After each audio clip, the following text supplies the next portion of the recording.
নবীদের মধ্যে সবচাইতে জবরদস্ত পয়গম্বর ছিলেন মুসা আলাইহিস সালাম। বড় মেজাজওয়ালা নবী, রেগে যেতেন খুব বেশি। থাপ্পড় মেরে একবার ফেরাউনের বাবুর্চিকে মেরে ফেলেছিলেন। অনেক শক্তি আল্লাহ তাআলা তাকে গায়ে দিয়েছিল। তিনি একবার আল্লাহকে আবদার করে বসলেন, রব্বি আরিনি আনজুর ইলাইক। আল্লাহ, আপনি বলেছেন আপনারা দেখা যায় না, কিন্তু আমি দেখতে চাই। আমি কি করতে চাই? জোরে বলেন। আল্লাহ বললেন, লান তারানি, never you can see me, never you can see me. তুমি আমাকে দেখতে পাবে না, কারণ আমাকে দেখা যায় না। সাইয়েদনা মুসা বললেন, আমি দেখতে চাই। আল্লাহ বললেন, দেখা যায় না। মুসা বলে, দেখতে চাই। আল্লাহ বললেন, দেখা যায় না। মুসা আলাইহিস সালাম বললেন, কথা বলেন না কেন? আল্লাহ বললেন, মুসা বললেন, আল্লাহ বললেন। মুসা বলে দেখতে চায়, আল্লাহ বলে দেখা যায় না। কিন্তু সাইয়েদনা মুসা আলাইহিস সালাম ছেড়ে দেবার পাত্র নয়, হেরে যাবার পাত্র নয়, পিছু হটার পাত্র নয়। মনে যেটা উঠেছে আদায় করার পাত্র হলো মুসা, ঠিক কি না? উনি বললেন, রব্বি আরিনি আনজুর ইলাইক। আল্লাহ, আপনি আমারে দেখা দেন, আমি দেখতে চাই। আল্লাহ বললেন, লান তারানি, never you can see me. ওরে মুসা, এই বায়না ধরো না, আমারে তো দেখা যায় না। এই পৃথিবীর চামড়ার চক্ষু দিয়ে আমাকে দেখা যাবে না। মুসা বললেন, আমি দেখেই ছাড়ব। আল্লাহও বুঝাতে পারেন না, মুসাও ছাড়েন না। অবশেষে নবীর আবদার রব্বুল আলামিন শুনতে রাজি হলেন। আল্লাহ বললেন, মুসা, আগামীকাল অমুক সময়ে গোসল করে ওযু করে তুর পাহাড়ে চলে আসবা। তুমি যখন দেখতেই চাও, আগামীকাল তুর পাহাড়ে চলে এসো। সাইয়েদনা মুসা আলাইহিস সালাম তুর পাহাড়ে চলে এসেছেন, কারণ ওনার ফিলিংস আমাদের ফিলিংস একরকম নয়। আমরা কি আল্লাহর কথা শুনি? জোরে বলেন। কিন্তু ওয়া কাল্লামাল্লাহু মুসা তাকলিমা, উনি আল্লাহর কথা শুনতেন। তো ওনার চিন্তা হচ্ছে, যার কথাটা এত সুন্দর, না জানে উনি দেখতে কত। সুবহানাল্লাহ পড়বেন না? আল্লাহ বললেন, মুসা, আগামীকাল আসো, তুর পাহাড়ে আসো। সাইয়েদনা মুসা আলাইহিস সালাম তুর পাহাড়ের উপর চলে গেলেন। আল্লাহ বললেন, মুসা, এটা যেন তেন কোনো খেলা না। আবার তোমারে জিজ্ঞেস করতে চাই, আসলেই তুমি দেখতে চাও কিনা? মুসা আলাইহিস সালামের এক কথা এক দাবি, দেখতে চাই। এক কথা এক দাবি, সেটা কি? আমি দেখতে চাই খোদা, আমি দেখতে চাই আপনাকে। আল্লাহ বললেন, মুসা, এটা সাধারণ খেলা নয়, এটা বিপিএল এর খেলা নয়, এটা আইসিসি নয়, এটা ফিফার খেলা নয়, এটা মুসার সাথে বিশ্ব গভর্নমেন্টের খেলা, ঠিক কিনা? এটা সাধারণ খেলা না। It's a very dangerous game. তুমি যদি স্টার্ট করো, you have to go until the last moment. শেষ পর্যন্ত তোমাকে যেতে হবে, ঠিক কিনা? মুসা আলাইহিস সালাম এক পায়ে খাড়া। সাইয়েদনা মুসা বললেন, আমি রাজি। আল্লাহ বললেন, ওকে, তাহলে খেলা শুরু করে দিলাম। ও মুসা, তুমি দাঁড়িয়ে থাকো, খেলা এখন শুরু হয়ে যাবে। রব্বুল আলামিন মুসা আলাইহিস সালামের চারিদিকে অন্ধকার করে দিলেন। কি করে দিলেন?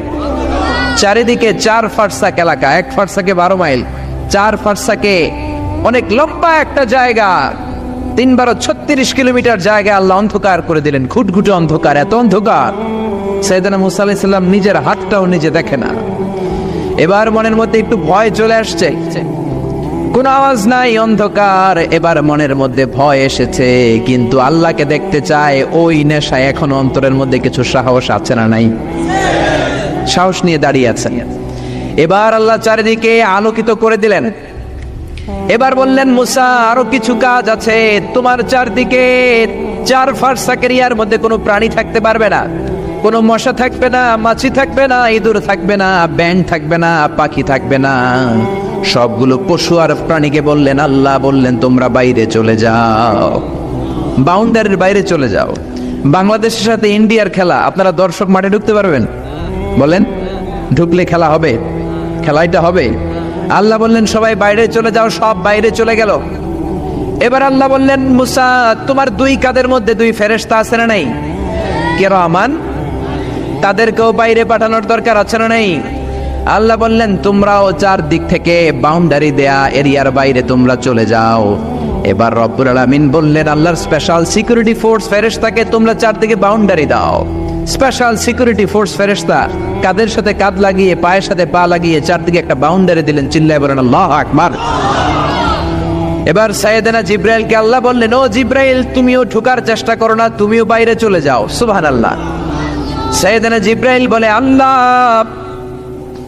আমাকে তৈরির পর থেকে, আমাকে রূহ দেওয়ার পর থেকে আজ পর্যন্ত তোমারে আমি দেখি নাই। সিদরাতুল মুনতাহা হলো আমার লাস্ট বর্ডার। ওই বর্ডারে কান লাগিয়ে তুমি যা বলো শুনি, ওই কথাগুলো নবীদের কাছে পৌঁছে দেয়, এটাই আমার ডিউটি। আজ পর্যন্ত আমিও তোমারে দেখি নাই, তোমার নূর এখনো দর্শন লাভ করি নাই, আমিও দেখতে চাই। আমার ভাই মুসার সাথে আমাকেও দেখতে দাও। আল্লাহ বলল, no no, this game is between Musa and me. এটা মুসার সাথে আমার খেলা, তোমার তো খেলা নাই, ঠিক কি না? জিব্রাইল তুমিও বাইরে চলে যাও। সাইয়েদনা জিব্রাইলও বাইরে চলে গেলেন। এবার একেবারে গ্রাউন্ড রেডি, স্টেডিয়াম রেডি। এবার খেলা হবে। খেলা কি হবে? জোরে বলেন, কি হবে?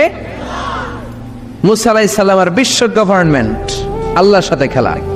আল্লাহ বললেন, মুসা তুমি উপরের দিকে তাকাও। সাইয়েদনা মুসা আলাইহিস সালাম উপরের দিকে তাকালেন, দেখলেন প্রথম আকাশ দেখা যায়, তারপরে দ্বিতীয় আকাশ, তৃতীয় আকাশ, সব দেখতে আরম্ভ করলেন। প্রথম আকাশ, এটা বিশাল একটা area, it's a big space, we can't imagine. এটা কত বড় আমরা কল্পনাও করতে পারি না, বিশাল। হাতি, সূরাতুল ফিল আছে না নাই? সবচেয়ে ছোট্ট সাইজের প্রাণী পিঁপড়া, পিঁপড়ার নামে সূরা আছে না নাই? সূরাতু আন-নামাল। এরপর মাকড়সার 8 পা, মাকড়সার নামে আছে না নাই? সূরাতু আল-আনকাবুত।